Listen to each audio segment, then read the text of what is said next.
दो दशक पूर्व तक हरियाणा व पंजाब में अधिकांश किसान नरमा की फसल को तवज्जो देते थे और लगभग रकबे में नरमा की बिजाई की जाती थी, लेकिन आज स्थिति बिल्कुल उल्ट हो चुकी है।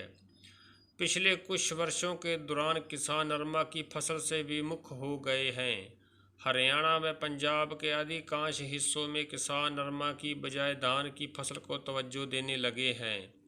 हालांकि हर साल सरकारें किसानों को नरमा की फसल के लिए प्रेरित करती हैं, लेकिन किसान अब नरमा की फसल से दूर हो चुके हैं, जिसके पीछे नरमा की फसल पर बीमारियों का प्रकोप रहना, कम उत्पादन और कम रेट है।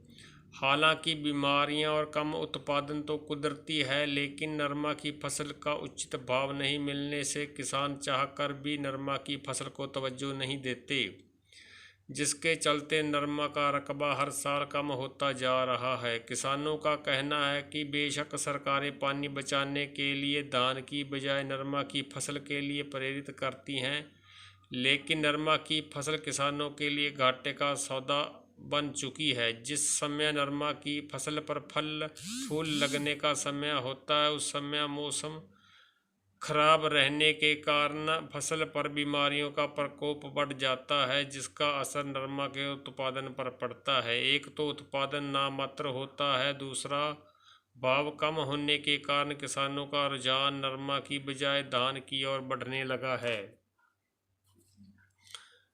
अगर सच में सरकारें नरमा की फसल का रकबा बढ़ाना चाहती हैं तो नरमा की फसल का भाव कम से कम 10,000 रुपये प्रति क्विंटल करे, तभी किसानों का रुझान नरमा की फसल की ओर बढ़ेगा।